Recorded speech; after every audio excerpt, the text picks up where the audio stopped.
Due to the nature of this program, listener aggression is advised.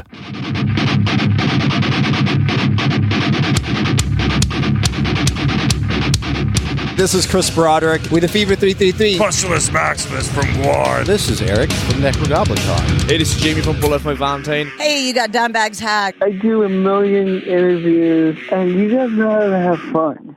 What's up? This is Sam Rivers. And this is Damon from Sleep Killers. What's up, guys? It's Dorothy. Hi, I'm Todd. And I'm Frank from Slash featuring Miles Kennedy and the Conspirators. This is Stephen Brewer from Westfield Massacre. This is Joe from Dead. This is Tommy Vex from The Bad Wolves. This is Ivan from Disconnected. And right now, you're listening to Honest.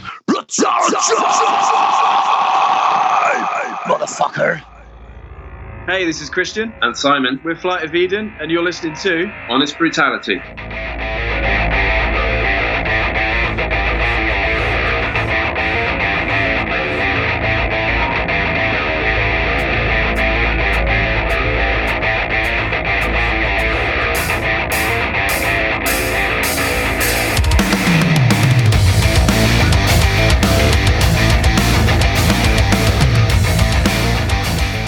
Hello, everyone, and welcome to Honest Brutality. This is the show that is all things rock, metal, and stuff that doesn't suck. I'm your host, Evil, and I'm joined by my co-hosts. This is Big Sloppy. Hey, what's up, everybody? It's Camera Rebel.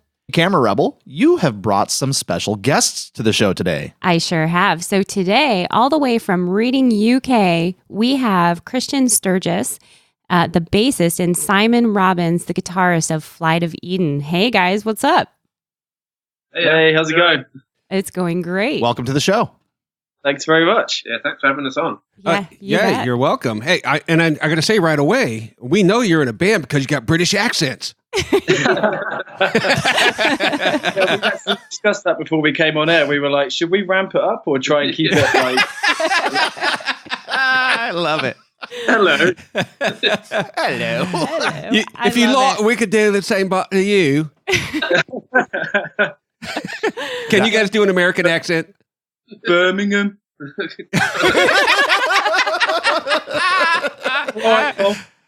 Oh my. Okay, so it's been set. We know right where this conversation's going right out of the gate. It's gonna be fun. Hell yeah, it is. Okay, guys. So now you guys are a progressive metal band. On your bio, it says you're blending elements of metalcore and classic prog with ambient influences. And I have to say, you guys are kicking ass with your project here, and I absolutely love it. So why don't we jump into, I know that Christian and Simon, you guys have been friends for 15 years now, and you've been writing music that whole time, yes? Yeah, about that. I mean, we used to go to school together. So way back when we were little uns. We've been playing music ever since then. Ever since we first picked up instruments, we've been jamming together. We both had sort of, in and out of different bands through school, different projects. Simon was in like the metal band of the school, and me and a few others were in some weird, like funky side project thing. But then, we always got together and jammed and hit up concerts together, and it just kind of went from there. So, Yeah, I know, that's absolutely amazing that you guys have stuck in it that long, You definitely have chemistry. Well, I think it's just where we were friends already, and then naturally kind of found music and then found the same kind of music together, that it's just kind of naturally stuck that way anyway. And, Simon's been a big supporter of, like, we've each supported each other's projects. Simon's been out on the road with me before when I was on tour with Brutai. He came in and stepped in with us as well. So we've always supported each other with different things. So. Yeah, that's awesome. Crazy. Well, I had a chance. I wasn't familiar with you guys' music, and Rebel brought it to the table, so I went and checked it out. And I was listening to it and said, oh, man, the recording is really clean, by the way. It sounds great.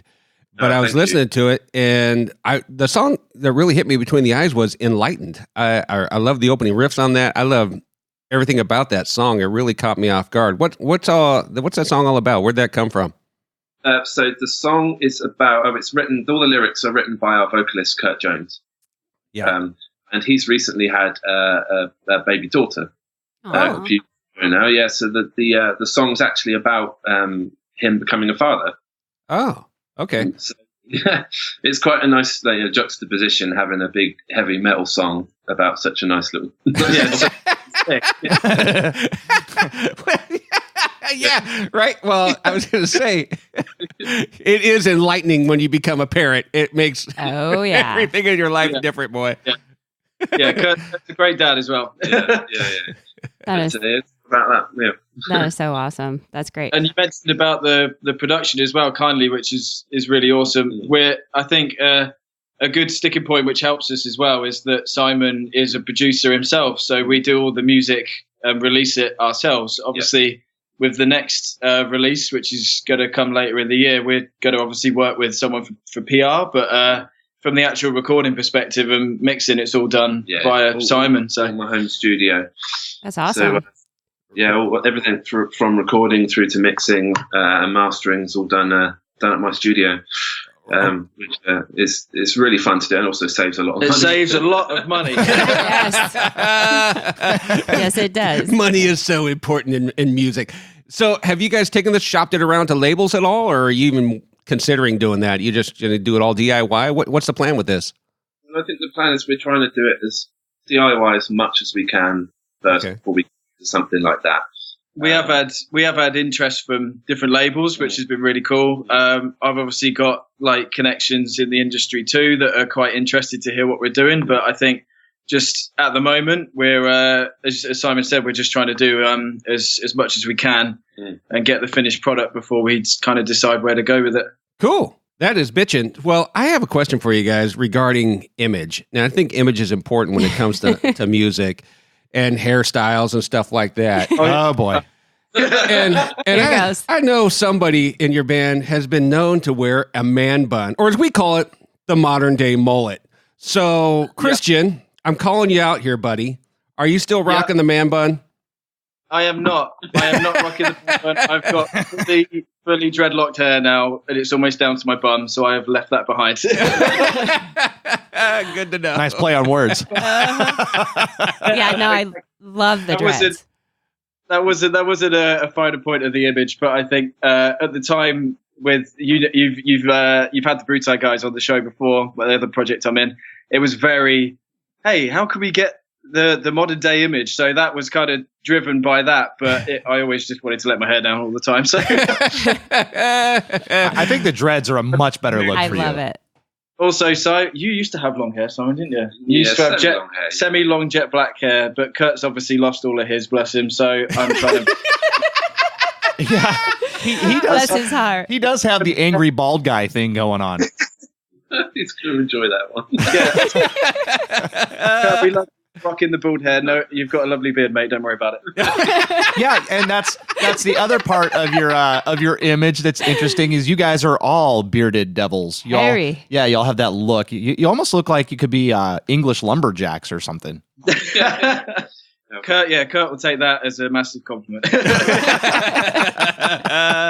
Oh my gosh. We had kind of touched on the DIY stuff and the production of your album. So Transitions, the album art is beautiful. So who did that? That was someone called Michelle Williams, who she's a independent artist. And we found her on the internet, didn't we? Yeah, I think it was Instagram, wasn't it? Yeah, and we thought that looks amazing, and it perfectly fits the vibe of the EP. So we sent her a message, and she did it for us. So it's a really, really nice piece of art. It's definitely really representative of the stuff that's on the EP, and it works really well. So does your EP have a concept to it? No, not really. I mean, I think if there was a concept, it's just that we wanted to write the heaviest, techiest stuff as possible and shove them on one EP and say, here we go. Yeah. This is what we're about. It's kind of interesting, isn't it? Because the EP is quite tech. In the tech side of prog, it's kind of more leaning towards that. Whereas the new EP that we're doing is much more prog. Is that traditional prog? Yeah. It has that has a concept. Definitely has a concept, but the Transitions doesn't. No, it's just kind of 4 separate tracks. Yeah. Well, Transitions is interesting. Being a progressive band, you guys, it's easy, I think, for progressive bands to lose sight of being tasty and groove oriented as well. Mm-hmm. I see that a lot with prog stuff, and you guys have figured out a way to make it interesting for an average listener, not just for math metal heads and nerd metal guys. You know, which, you know, and I'm not trying to pigeonhole anybody, but prog metal kind of usually falls in this really secular type of people that like to listen to it. I think you guys have done a good job of making stuff that's really tasty and groovy and melodic on top of being very technical. Well, thank you. One thing on that is one of my favorite bands, if not my favorite bands, is Dream Theater. And I really like the riffs that they do. Right.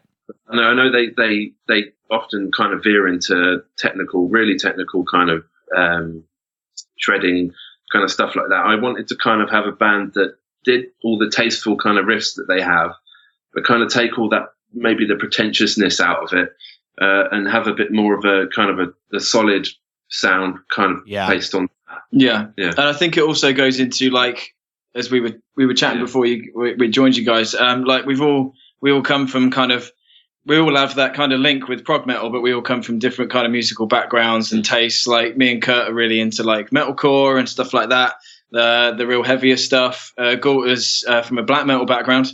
And then obviously with Simon being prog metal, it's almost like we can pick and choose elements that work for each of the songs, you know, it's like, what's our flavor for this track kind of thing. Right. Yeah, that's awesome. Who'd you say is into the black metal thing? Gualter, that's our drummer, the amazing Portuguese man that's in our band. Oh, wow. That's crazy. The reason it caught me off guard is because I just literally yesterday watched a movie on the origins of black metal called Until the Light Takes Us. Are you guys familiar with that? No, we'd have to check that out. You do have to check it out. It's really interesting. They dive into that a little bit. I'm sorry, I don't mean to go sideways here, but it caught me off guard. You brought up black metal. I got to talk about that movie. and he really is a fantastic drummer. The playthrough video you guys just posted earlier this month with him doing Enlightened. Well, it's interesting because he joined shortly after we released Transitions, so all the drums were done kind of before that. Good old easy drummer. Yeah, well, okay. Very drumming. Well, no, that playthrough is a lot of fun to watch. You know, me being having been a drummer for a lot of years, I watched that and I'm sitting there going, "Oh, look at that crossover. Those are nice. Oh, that's kind of cool." Yeah. So that's he pours a lot of emotion into the drums, which is like something which we all found quite an important part when we were looking for a drummer. Is you can have the techiest drummer in the world, the most spectacular drummer in the world, but if he just sits and doesn't perform, it's not really that fun for the average listener to come and watch. But G performs on stage, you know, like actually performs. So in those playthroughs, he's doing things that are slightly different from what's on the EP, and there's some really cool, really tasty little fills that he does. And you were like, "Oh, I wish we'd have put that in the track." I wish we had He does stuff live. We'll turn around and be like, "What the fuck was that?" He'll just give a little wink to me, like, you like that, eh? And then we'll be like, "Hey, can you play that again?" I don't remember what I played. Gotta love it, man. I hate it when that happens. Oh my God. Did you say you guys are working on another EP already? Yes, we are. So it's more of an LP, isn't it? Yeah, it's kind of like halfway between an EP and an album. It's got a very definite concept. It's based on the epic poem by Dante. What's his last name? Dante Alighieri. I think that might be it. Yeah, Dante's Inferno. Yeah, it's based on Dante's Inferno. Yeah, and it's basically a big long epic, but we're splitting it into 5 parts. 5 parts. We've kind of definitely decided on 5 or 6 or something. Yeah, like that, but you can listen. I mean, obviously, we put a little teaser out on our Facebook, and it was really well received. I think it's definitely our most ambitious work, and it's the stuff that we're probably the most proud of collectively out of anything we've done before. So we're really excited to release it. But obviously, we're in the production phase at the moment, so we want to make sure it's like perfect before we put anything out. Yeah, obviously. What made you guys decide to go with a concept album on this one?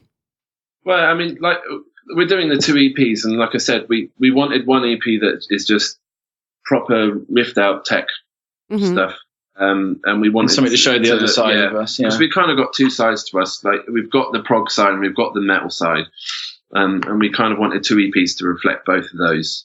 So Dante's Inferno has definitely got riffs and metal stuff in it, but it's a lot more kind of the structure is a lot more abstract, There's, a lot more dynamics. There's long sections where there's like no heavy guitars at all. Yeah, but then it comes back in with crazy timing riffs and stuff like that. So it's a lot of odd time signatures. Good. Gualter's going to have a workout on this song, definitely. Yeah, and you guys do that really well. You do transition between time signatures, the stuff I've already heard. It's a lot of fun to listen to as a musician because, you're taking a lot of left turns unexpectedly. And I like that. I think that's important. That's what you were getting at earlier, Simon, where, don't get me wrong, I love Dream Theater too, but with some of their songs, they can kind of derail me when it goes too far off into that. But I think we're writing riffs. It's almost like we get the riff sometimes first and then figure out what the timing is afterwards. Oh, God, I mean, there's a song on the EP called In Absentia. Yeah. It's a section after there's a breakdown in the middle. And there's a section which is really odd time, and I still don't really know what time signature it is. Just go with it, man. Just go with it. It just felt good. Yeah, when you guys played the track on your station, it was the breakdown that Naomi really loved. It's just after that break. Right. Is what you're talking about? Yeah, you're right. No. And didn't you think it's in, was that 11/16? I don't know. I honestly don't know. Some kind of, it's kind of odd times. I think it changes in between bars. Yeah, we kind of we've learned it more by feel than by maths, if that makes sense. Yeah. And I dig that about it. Yeah, it just floats. Yeah. It feels good. It's 1116.25. That's what it is right there. Yeah. When we play it. Now that won't work. They have the metric system. Well, and it's oh my gosh. You guys are funny. Well, and it's one of those things where if you're not a musician and you don't know the ins and outs of, that sort of thing, it's the flow. It's what feels good, I mean, if we tried to count that when we played it when we play it live, I think we'd go insane. Yeah. You don't want to do that. Yeah. So when you play it live, how often do you guys get up on a stage? So we're sort of basically at the moment, because Kurt's obviously still kind of juggling responsibilities with being a dad as well, and we're working on the new EP. We're sort of trying to play 1 or 2 shows a month just to kind of keep us regular and on the scene, and trying to spread out and play areas like London, Southampton, and keeping it local just to kind of keep the momentum going whilst we work on new stuff. And then obviously we've managed to get we're on the bill for a festival called Monte Verde Festival, which is over in Portugal in August. So we'll actually be going overseas, which is pretty cool. Right, that's bitchin'. Right on. And that's a 3-day festival that you guys are going to be in. It is, yeah, and it's sort of like an eclectic festival, but they have like a metal rock stage, and we're one of the bands coming over from England to play there. So hopefully we'll have a decent crowd there to come check us out. So absolutely, that's awesome. Right. So how did you guys get on that? That was Gualter, I think. Well, I mean, Gualter's from the Azores in Portugal. That's his home country. He's kind of like semi-famous. Yeah, it's really weird. So because we always try and make sure that we hang out outside of music stuff too, and just kind of go for dinner or get drunk or whatever it is, and just hang out. And he came last time, didn't he? He came around to my house and had his laptop and just produced all these videos from Portugal where he's on like main TV doing drum solos, and we're like, what? Like, where did you get this from? And he's like, oh, I've been on TV quite a lot, and it's like,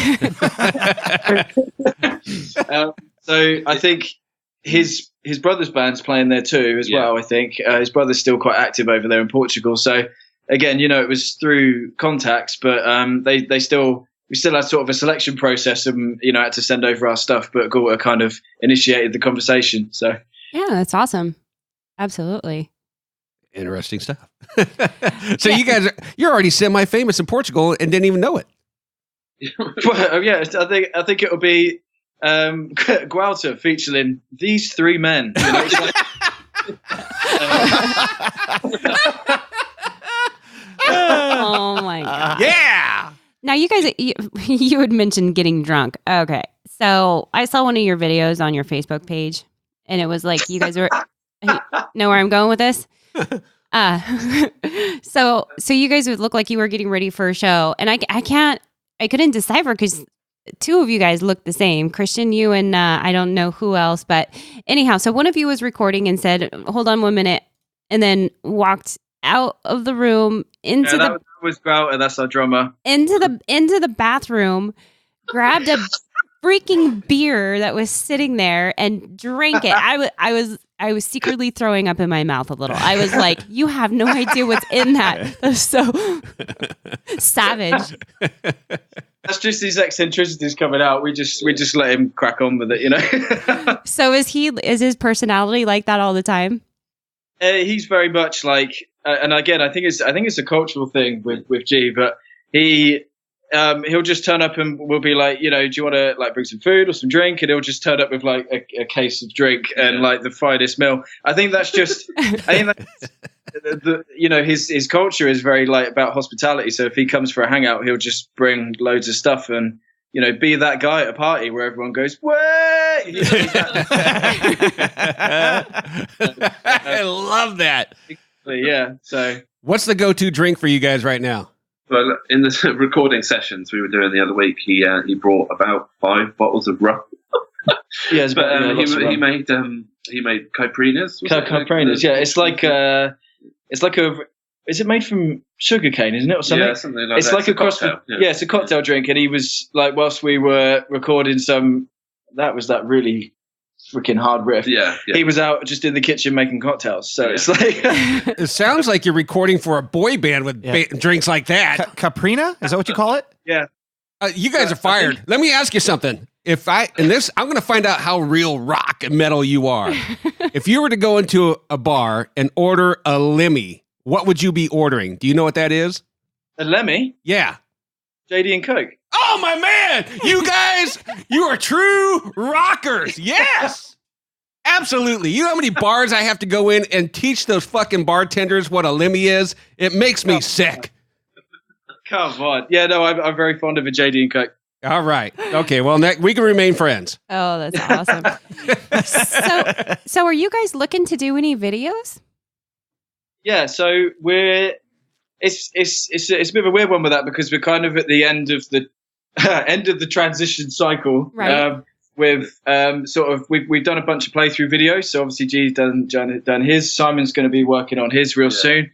Yeah. I did one with one of my endorsers, Ashdown Amps. So I went and recorded a playthrough over there with those guys. And we're not going to do any music videos for transitions because we're sort of moving into the next phase. But I think with the content that's in Dante, I think it will definitely be either a performance video or some sort of story video. Definitely, it needs that to support it. So it's definitely on the cards for us. Yeah, definitely looking forward to that. And so, do any of you have like video experience? Yeah, I think Kurt has, because Kurt's actually Kurt's done a lot of touring and played Bloodstock and other festivals before he was with us in his early years. So I'm pretty sure he's done stuff with his old band Naya. I've done quite a few videos with Brutai. So you guys are probably familiar with Deep and Never Change and all those songs. So yeah. Put out videos for those. And I think G's done videos too. So it's just Simon that will have to get made up for the first time. His first video, you got to put corpse paint on him. That's what you got to do. Yeah. But yeah, no. So yeah, whatever. Sloppy. Stupid idea, whatever. Sloppy. I think it'd be great.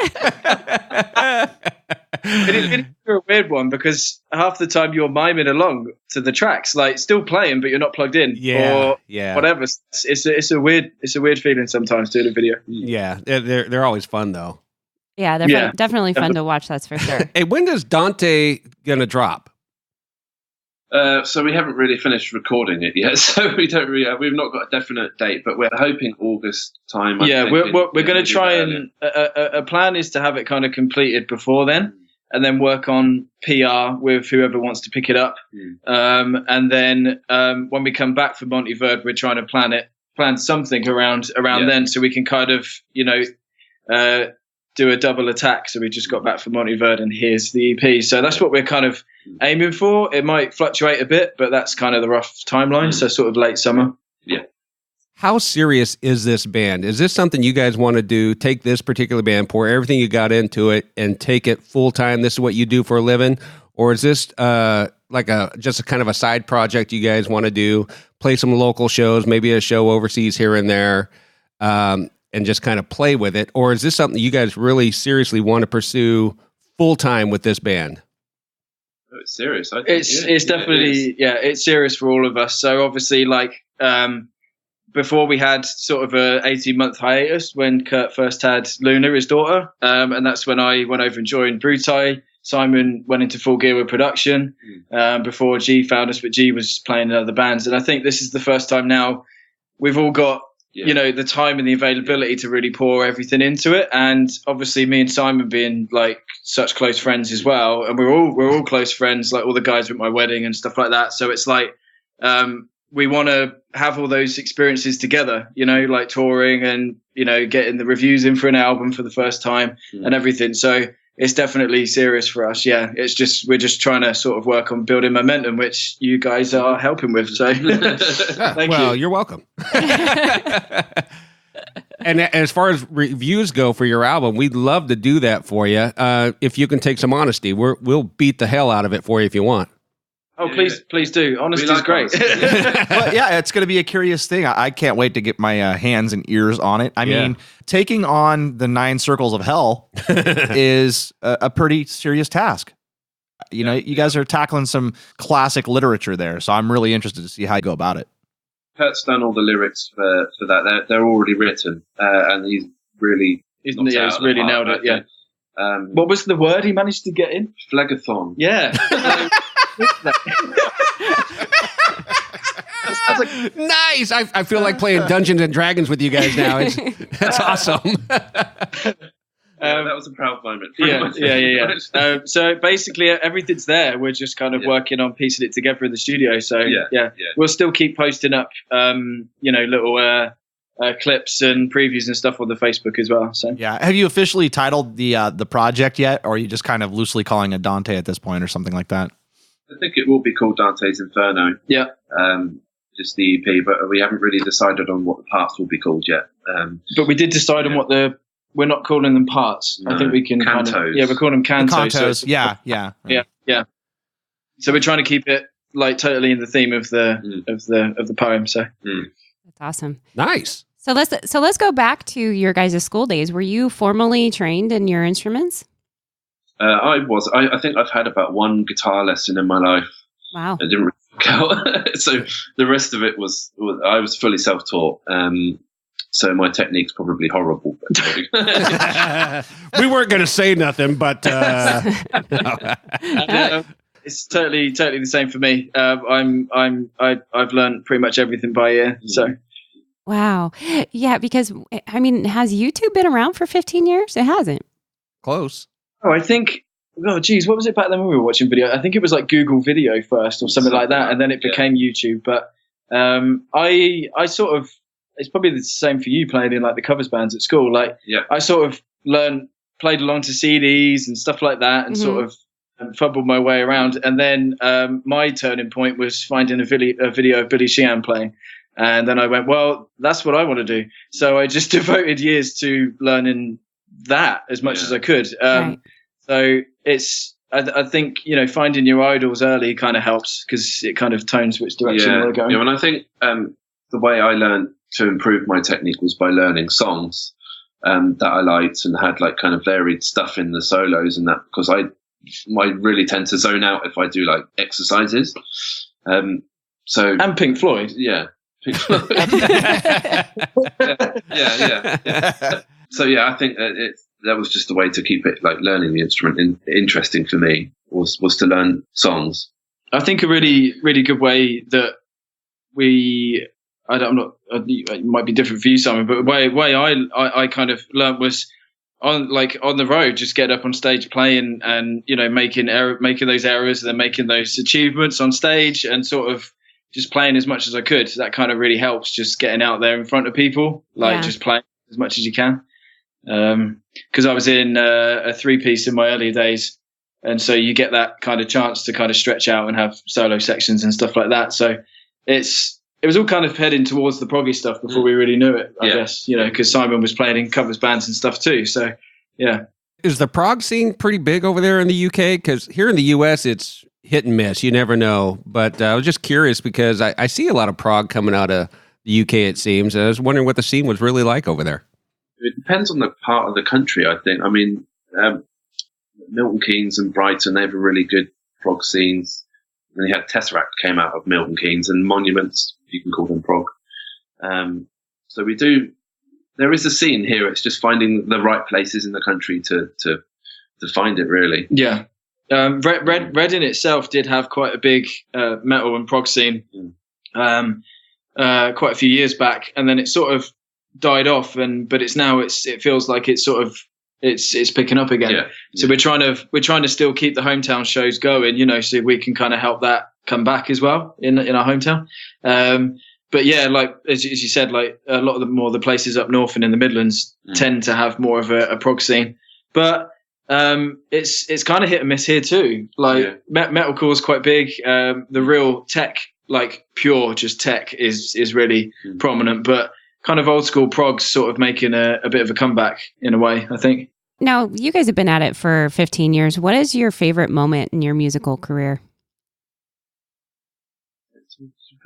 Yeah, sure. For me, my biggest achievement, and obviously it wasn't with these guys yet, which I'm hoping to do with us, but was playing a download with Brutai down at Festival. Yeah. That was pretty mad. So yeah, that's probably mine. I bet, and the crowds are huge. What is the number of the crowds that you were playing in front of? I think that day, I remember it obviously really vividly. I think we were second on the Dogtooth stage, which is the smaller stage, and we were thinking, it's a Sunday, everyone's going to be hanging out their ass, no one's going to be here. We were warming up, and then we looked out, and it was a completely full tent. So I think it was about 2,000 or 3,000 at that point. Holy shit! Yeah, it was. It was pretty. All the hairs were up on my everywhere. So yeah, that was awesome. Yeah, we're gonna take some credit for that one because before Brutai spoke to Honest Brutality, they'd never played that stage. That's right. There we go. Well, Flight of Eden haven't played it either yet. So hey, here you go. Next year, baby. Done deal. We did it for what was the other band we did it for? Adam Leader's band, In Search of Sun. Yeah. Who? Oh, yeah. We've played with Inception setup before, haven't we? Yeah, we have. Yeah, they used to be called Driven. A long time ago they were called Driven. Yeah.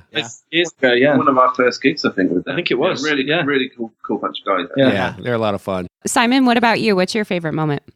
Well, I don't have nearly as much gigging experience as Christian, but we have played with we've supported some fairly big bands. We supported The Agonist. Yeah, The Agonist. Which is probably my favourite gig that we've done.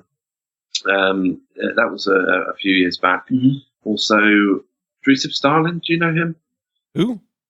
Drusev Stalin. Drusev Stalin he's a kind of a prog. Yeah, very genty kind of stuff.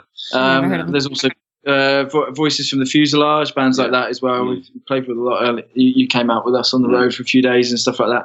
I think where sort of me and like Kurt in his younger years and me through with Brutai did so much touring and stuff like that. Simon was really honing his skills, becoming the crazy mix master that he is now. It kind of achievements in a different way, I guess, because Simon's pretty much like a full-on producer. Christian was playing download. I was nailing the perfect snare sound. Oh my gosh! Playing download's overrated. So what is your guys' day jobs? What do you do? I work at the university here in Reading. They're doing student support there, which is really fun. And I work sort of doing graphic design, so that's my day job. Awesome. So I guess we still kind of keep some sort of creativity and organisation going in our day jobs, but it is the day job, which is what fuels the music. So yeah, man, yeah. How many musicians are graphic designers? It's amazing. It's a lot. Me. Yeah. They should all be doing each other's albums, right? Album covers. I can't tell you how many bands we've spoken to that have graphic designers in the band. Just recently, too. Yeah, it's amazing. No, that's awesome. How do people reach out to you? How do people book you? And, give us all your socials and that sort of thing. Yeah, cool. So you can find us on all the usual socials underneath either FOE Metal or Flight of Eden, which is Facebook, Instagram. I think we've got a Twitter, but I don't know how much. We're really active on Facebook and Instagram. We've each got our own individual accounts on there, so you can give each of us a follow and keep an eye on, what Simon's doing with the studio work and all that. And you can find our first EP, Transitions, on Spotify, Amazon Music, iTunes. Yeah, Apple Music, Apple Music, Google Play, I think. Yeah, all those. And we'll just keep our socials up to date. Wonderful. Sounds good. That sounds great. Well, thanks again to Flight of Eden, Simon, and Christian for doing the show. Guys, we really appreciate you taking the time to come on and do this. Yeah, thanks for having us on. Thanks a lot, guys. Yeah, thank you so much. You're welcome. You're a dick. Oh, my Lord. No, you guys have had a lot of fun. We do appreciate you guys, taking our bullshit a little bit and having a good time. Absolutely. Hey, I can't have a man bun at one point in my time and not expect it to haunt me for the rest of You had to know I was going to get in your ass. No, but yeah, thanks, guys. We really appreciate it. And obviously, we'll send you over the new stuff when it's done. So, yeah. Flight of Eden.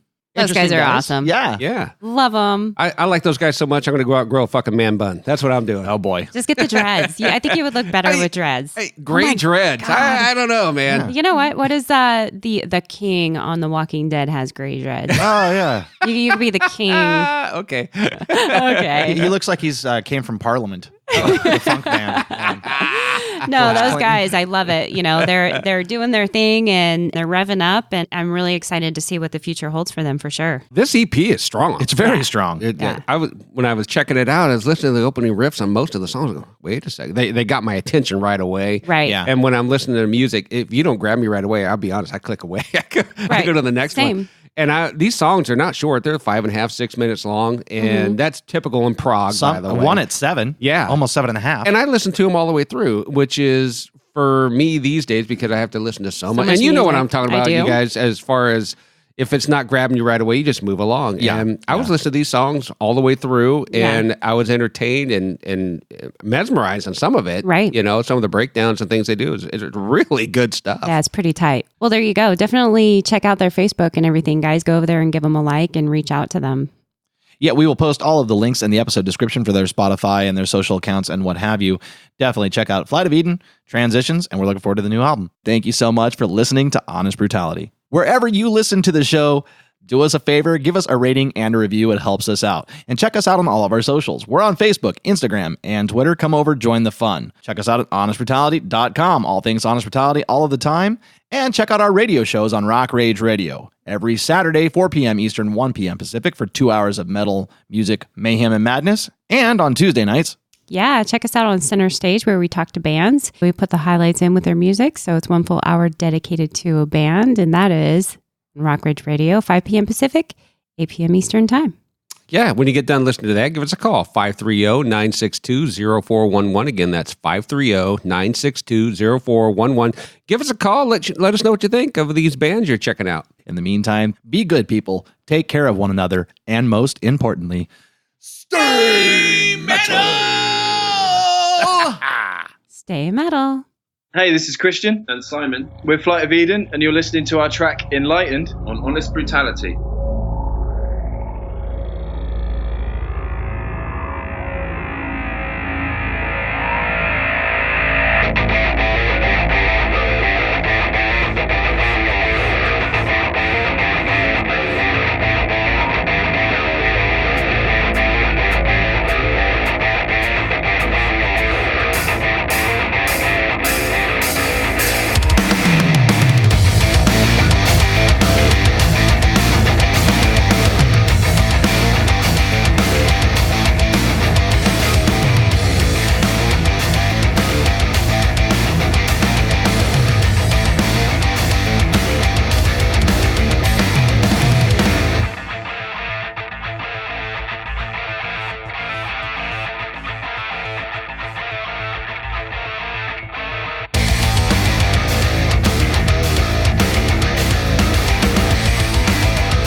I want to hear you guys do it with an American accent. Hey, this is Christian. Simon.